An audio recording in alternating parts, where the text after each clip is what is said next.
नमस्कार, स्वागत है आप सभी का हरियाणा वॉइस में। मैं हूं आपके साथ सुनील चौहान। करनाल में 72वें अखिल भारतीय पुलिस कुश्ती क्लस्टर समारोह का उद्घाटन हो गया।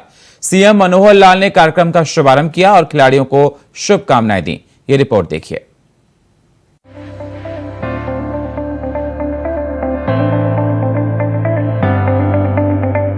हरियाणा के करनाल में 72वें अखिल भारतीय पुलिस कुश्ती क्लस्टर समारोह का उद्घाटन हो गया है। सीएम मनोहर लाल ने 72वें अखिल भारतीय पुलिस कुश्ती क्लस्टर समारोह में शामिल होकर कार्यक्रम का शुभारंभ किया। 72वें अखिल भारतीय कुश्ती क्लस्टर में कुल 36 टीमें हिस्सा ले रही हैं, जिसमें कुल 2500 खिलाड़ी शामिल हैं। इस दौरान कार्यक्रम को संबोधित करते हुए सीएम मनोहर लाल ने कहा कि पुलिस की नौकरी और कुश्ती का दंगल एक जैसा होता है। पुलिस की सेवा में हमें अपराधियों को तो कुश्ती में विपक्षी पहलवानों को चित करना पड़ता है। हरियाणा खेलों की धरती है। हरियाणा सरकार खेल को आगे बढ़ाने के लिए लगातार काम कर रही है। कुश्ती, कबड्डी जैसे खेल हमारे ग्राम जीवन का हिस्सा है। खेलों से जीवन में अनुशासन और टीम भावना बनती है। आज इस प्रतियोगिता का शुभारंभ करके मुझे बहुत ही आनंद और खुशी महसूस हो रही है। मैं हरियाणा के मुख्यमंत्री के नाते देश भर से इस प्रतियोगिता में भाग ले रही 36 टीमों के 2561 खिलाड़ियों का सबका हार्दिक स्वागत करता हूं, अभिनंदन करता हूं और इन सभी खिलाड़ियों को मैं बधाई देता हूं कि आप लोग पुलिस के जवान होने के नाते खेल में अपनी प्रतिभा देश भर में दिखा रहे हैं और अन्य खिलाड़ियों को भी आप जो है प्रेरणा दे रहे हैं। पुलिस की आपकी नौकरी देखा जाए तो ये जो कुश्ती प्रतियोगिता होती है इसको दंगल कहते हैं। वैसे पुलिस की नौकरी भी एक दंगल से कम नहीं होती है। जैसे कुश्ती में आमना सामना हम भिड़ते हैं और किसी की भी पीठ को जमीन पर लगाने की कोशिश करते हैं, हम ऊपर आकर के जीतना चाहते हैं। ऐसे ही जब कभी समाज में हम लोग अपराधियों के साथ भिड़ंत करते हैं तो उस समय या तो अपराधी, हमारी कोशिश रहती है कि अपराधी की पीठ को हम जमीन पर लगा दें, हम जीत जाएं। ध्यान रहे, कुश्ती और हमारा काम यानी पुलिस का काम, इसमें बहुत बड़ा अंतर नहीं है। अगर किसी की पीठ लग गई या कोई पीठ दिखा के भाग गया, दोनों हारते हैं। और हमने किसी की पीठ लगा दी और हमने किसी को भगाया तो हम जीतते हैं, चाहे वो कुश्ती है, चाहे हमारा पुलिस का काम है। हमारे यहाँ हरियाणा में कुश्ती एक पारंपरिक खेल है।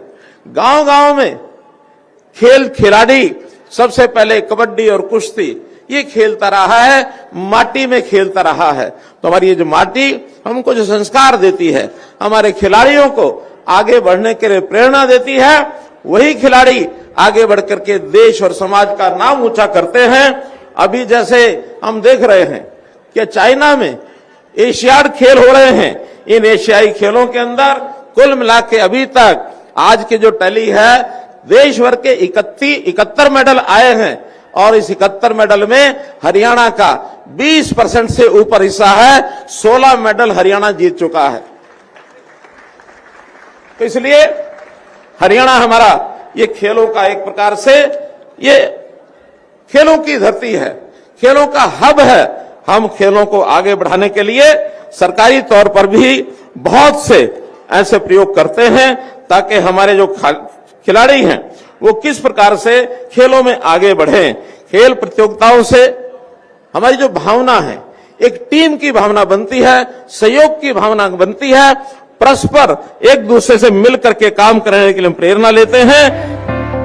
वहीं सीएम मनोहर लाल ने पीएम मोदी को याद करते हुए कहा कि प्रधानमंत्री नरेंद्र मोदी ने भी कहा है कि जो फिट है वो हिट है। एशियन गेम्स में अब तक 16 पदक हरियाणा के खिलाड़ियों ने जीते हैं। खिलाड़ियों को नौकरी में हरियाणा सरकार ने विशेष आरक्षण दिया है। कैच देम यंग की पॉलिसी के तहत खेल और खिलाड़ियों का विकास सरकार की तरफ से किया जा रहा है। सीएम मनोहर ने आगे कहा कि ओलंपिक स्वर्ण पद विजेता को हरियाणा में दी जाने वाली 6 करोड़ की राशि विश्व में सर्वाधिक है। ग्राम स्तर तक खेलों को बढ़ावा देने के लिए व्यायामशालाएं और स्टेडियम का निर्माण किया जा रहा है। खेलों का और जवानों का बहुत बड़ा गहरा संबंध है। जवान भी अपनी ड्यूटी देते समय अपनी टीम भावना, आपसी सहयोग और अनुशासन ये सब सीखता है। हमारे प्रधानमंत्री जी ने तो स्वयं कहा है कि जो फिट है सो हिट है। फिट वही होता है जो अपने शरीर का व्यायाम करता है, योगा करता है, खेल खेलता है, वही हमेशा फिट रहता है। कोई भी भारतीय जब खिलाड़ी जीतता है तो उससे न केवल खिलाड़ी को ऊर्जा मिलती है बल्कि पूरे देश की जनता को ऊर्जा मिलती है। सभी हमारे साथ हमारे संग मिलकर के और इसका आनंद लेते हैं। बहुत से खिलाड़ियों ने जीत करके अपने देश का मान बढ़ाया है। दुनिया में हम खेलों में आगे बढ़ रहे हैं, उसमें पुलिस का भी इन खेलों में योगदान कम नहीं है, बहुत सराहनीय योगदान है। खिलाड़ी हमारे हरियाणा पुलिस की भी शान है। हरियाणा में हम खिलाड़ियों को चाहे वो मेडल जीत के आते हैं अथवा खेल में सम्मानजनक स्थान प्राप्त करते हैं, उनको नौकरियों में हमने आरक्षण भी दिया हुआ है। और इन नौकरियों में आरक्षण लेने वाले खिलाड़ी विशेष तौर पर चाहे हमारा खेल विभाग हो अथवा पुलिस विभाग हो, शिक्षा विभाग हो, ऊर्जा विभाग हो, ऐसे कुछ ही विभागों में ये खिलाड़ी नौकरी करने के लिए जब जाते हैं तो वहां खेल में अच्छा प्रदर्शन कैसे हो इसका पूरा प्रयत्न करते हैं। हरियाणा में हमारे जो डीएवी पब्लिक स्कूल हैं, इन पब्लिक स्कूलों में हॉकी और बॉक्सिंग इनकी नर्सरी स्थापित की गई है। हमारी मान्यता है कैच देम यंग, 5 साल से लेकर के और 15 साल के बच्चे, इनको नर्सरीज में हम जो है उनको प्रोत्साहित करते हैं, उनको पारंगत करते हैं। और एक बार बचपन में यदि खेल का शौक लगता है तो निश्चित रूप से वो आगे बढ़ता है। हमने हरियाणा के अंदर खिलाड़ियों को बहुत से प्रोत्साहन, नगद प्रोत्साहन भी दिए हैं। देश भर के अंदर किसी भी ओलंपिक का खिलाड़ी यदि सोने का तमगा लेके आता है, गोल्ड मेडल लेके आता है, तो उनमें जितने इनाम दुनिया भर में मिलते हैं, मैं दावा करता हूं कि हरियाणा का इनाम फर्स्ट जो मेडल लेके आता ओलंपिक में सर्वाधिक 6 करोड़ रुपए हम उसको देते हैं एक खिलाड़ी को। अपने आप में इस राशि से हम अंदाजा लगा सकते हैं कि खेलों के प्रति हमारा जो विचार है, खेलों के प्रति हमारा जो योजना है वो किस प्रकार से होगी। हम गांव-गांव के अंदर खेल के अंदर पारंगत करने के लिए स्टेडियम बनाते हैं, गांव स्तर के स्टेडियम, ब्लॉक स्तर के स्टेडियम, जिला स्तर के स्टेडियम, फिर बाद में प्रदेश और राष्ट्रीय स्तर, अंतर्राष्ट्रीय स्तर के हर प्रकार के स्टेडियम हरियाणा में बनने जा रहे हैं। आज चूंकि बहुत से प्रदेशों की टीमें यहां आई हैं, निश्चित रूप से आप 5 दिन यहां इकट्ठे रहने वाले हैं। आपको हरियाणा का जो खेलों के प्रति जज्बा है ये आपको निश्चित पता लगेगा। इस प्रतियोगिता में हर खिलाड़ी को, हर टीम को अपने आप को आगे बढ़ा करके और प्रदर्शन करने की चाह होनी चाहिए, उसको अवसर मिलना चाहिए। बहरहाल मनोहर सरकार की कोशिशों से ही आज हरियाणा के युवा नशे की राह छोड़कर खेलों का मार्ग चुन रहे हैं और अपने भविष्य को संवार रहे हैं। Bureau report, India voice.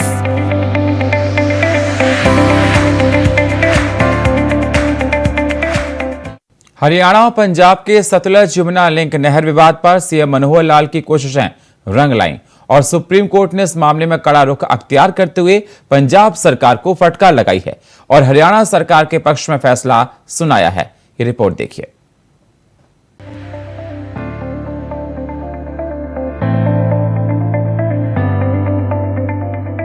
Haryana Punjab के बीच लंबे वक्त से एक विवाद था।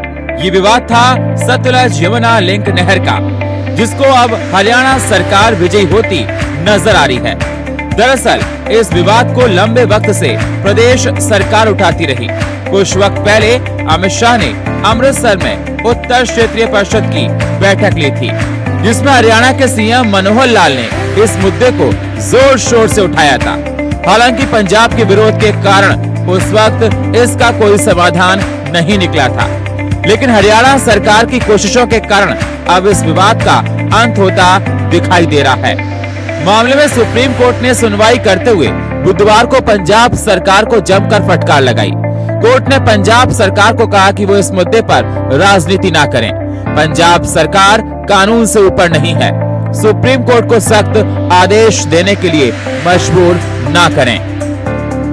माननीय सुप्रीम कोर्ट ने विशेष तौर पे 2 बातें कही है। एक, पंजाब सरकार को ये कहा है कि हमें सख्त कदम उठाना पड़े, इस तरह से नकारात्मक रुख जो है पंजाब सरकार का नहीं होना चाहिए। दूसरा, माननीय सुप्रीम कोर्ट ने केंद्र सरकार को कहा है कि वो नहर का सर्वे करे और पंजाब सरकार को ये निर्देश दिया कि वो केंद्र सरकार का सहयोग करे। सर्वोच्च न्यायालय के इस फैसले के बाद सीएम मनोहर लाल ने ट्वीट करते हुए सुप्रीम कोर्ट का आभार जताया। सीएम मनोहर लाल ने ट्वीट करते हुए लिखा कि मैं माननीय सर्वोच्च न्यायालय का धन्यवाद करता हूं। SYL हरियाणा की जीवन रेखा और हरियाणा वासियों का हक है।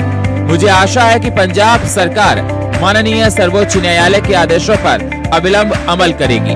केंद्र सरकार से भी हमारा आग्रह है कि SYL के सर्वे का कार्य बिना देरी के पूर्ण करवाकर हरियाणा को वर्षों से लंबित हक दिलाने का काम करें। दरअसल पंजाब और हरियाणा में SYL विवाद यानी पानी के बंटवारे का झगड़ा उसी समय शुरू हुआ था जब पंजाब से अलग हरियाणा राज्य का गठन हुआ। 1966 में हरियाणा के विभाजन के बाद भारत सरकार ने पुनर्गठन एक्ट 1966 की धारा 78 का प्रयोग किया और पंजाब के पानी में से 50% हिस्सा यानी 3.5 MAF हरियाणा को दे दिया गया, जो 1955 में पंजाब को मिला था। जिसके बाद 24 जुलाई 1985 को राजीव लोंगोवाला समझौता हुआ था, जिसके तहत पंजाब की तरफ से नहर बनाने की सहमति दी गई थी। नहर बनाने के लिए पंजाब ने हरियाणा से 18 नवंबर 1976 को 1 करोड़ रुपए लिए और 1977 को पंजाब ने SYL के निर्माण को स्वीकृति दी। हालांकि बाद में पंजाब ने SYL के निर्माण को लेकर आनाकानी शुरू कर दी। इस पर 1969 में हरियाणा ने SYL के निर्माण की मांग को लेकर सुप्रीम कोर्ट का दरवाजा खटखटाया था, जिसके खिलाफ तत्कालीन पंजाब सरकार 2002 में एक बिल लेकर आई, जिस पर राष्ट्रपति ने सुप्रीम कोर्ट से राय मांगी थी और तब साल था 2004 और तब से 2014 तक ये मामला पेंडिंग पड़ा था। 2014 में मनोहर लाल सीएम बने और उन्होंने इस मामले को रफ्तार दिया। जो लड़ाई पिछले 50 साल से हरियाणा लड़ रहा था, 1966 में जब हरियाणा अलग बना, पंजाब रीऑर्गेनाइजेशन एक्ट 1966, उसमें जो संसाधनों का बंटवारा हुआ, पानी का बंटवारा हुआ, हरियाणा को 3.5 MAF पानी हिस्से में हरियाणा के आया था, सतलुज और ब्यास का, और वो 3 MAF पानी हरियाणा पिछले 50 साल से उसका इंतजार कर रहा था। हरियाणा के अंदर लगभग 3.5 लाख हेक्टेयर जमीन ऐसी है साउथ हरियाणा के अंदर जो पानी की कमी की वजह से बंजर पड़ी है, जहां पे पानी की कमी की वजह से खेती नहीं हो सकती। स्वाभाविक है, अगर ये हमारा पानी हमें उस वक्त मिला होता तो आप कल्पना कीजिए कि हाँ, इंडिया के फुल बाउल में, देश के फुल बाउल के अंदर हरियाणा का कंट्रीब्यूशन कितना और बढ़ जाता जब उस 3.5 लाख हेक्टेयर धरती के अंदर खेती होती। मुख्यमंत्री मनोहर लाल 2014 में हरियाणा के मुख्यमंत्री बनते हैं, भारतीय जनता पार्टी की सरकार आती है, वो इस हक की लड़ाई को और तेज करते हैं। ये बात मैं इसलिए कह रहा हूं कि 2002 में माननीय सुप्रीम कोर्ट ने हरियाणा के हक की तस्दीक की थी अपने एक फैसला देके कि हरियाणा को उसके हक का पानी मिले।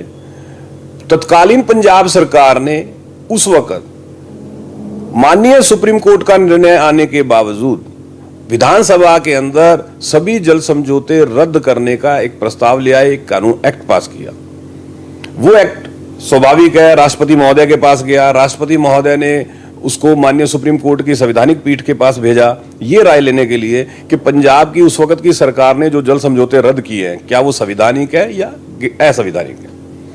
अब वो विषय 2004 से 2014 तक ऐसे ही पड़ा रहा। हरियाणा के अंदर कांग्रेस की सरकार थी, भूपेंद्र सिंह हुड्डा मुख्यमंत्री थे, लेकिन उस वक्त की कांग्रेस सरकार के उदासीन रवैये की वजह से, भूपेंद्र सिंह हुड्डा के उदासीन रवैये की वजह से इस पे कोई प्रगति नहीं हुई। ये मामला इस तरह से 10 साल पड़ा रहा। जब मनोहर लाल जी 2014 में मुख्यमंत्री बनते हैं, मनोहर लाल जी ने केंद्र सरकार को पत्र लिखा 2015 में और ये निवेदन किया कि केंद्र सरकार माननीय सुप्रीम कोर्ट से निवेदन करे कि इस विषय की जल्द से जल्द सुनवाई हो। जब हरियाणा सरकार ने, मुख्यमंत्री मनोहर लाल ने इनिशिएटिव लिया, तब 5 सदस्यीय एक संवैधानिक पीठ का गठन हुआ और उस संवैधानिक पीठ ने 10 नवंबर 2016 में अपना मत दिया, अपनी राय दी कि पंजाब सरकार को कोई अधिकार नहीं था एक तरफा जल समझौते रद्द करने का। मतलब जो निर्णय माननीय सुप्रीम कोर्ट ने 2002 में दिया, फिर 2004 में दिया, उसी निर्णय को 2016 में हरियाणा के हक की तस्दीक करते हुए फिर दिया।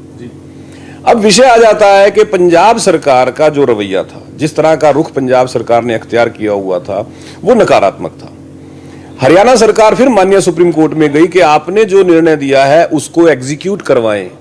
मुख्यमंत्री मनोहर लाल 2014 से जो लड़ाई लड़ रहे थे, जो प्रयास कर रहे थे कि हरियाणा के किसान को उसका हक पानी मिले, मुझे लगता है कि उसकी तरफ एक कदम हम और बढ़ गए हैं और बहुत जल्द हरियाणा के किसान को उसके हक का पानी मिलेगा। देखिए, हमारे लिए राजनीति का विषय नहीं है, मैं स्पष्ट कर दूं।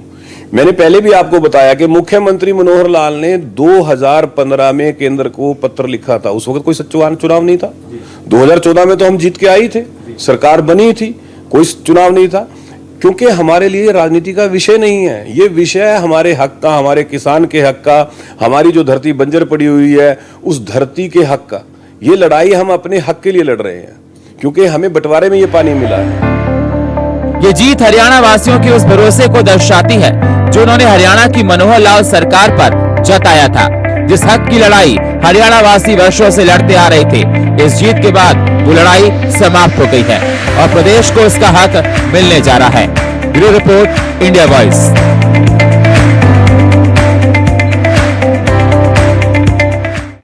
और फिलहाल हरियाणा वॉइस में इतना ही। बाकी खबरों के लिए आप बने रहिए इंडिया वॉइस के साथ। तब तक के लिए नमस्कार।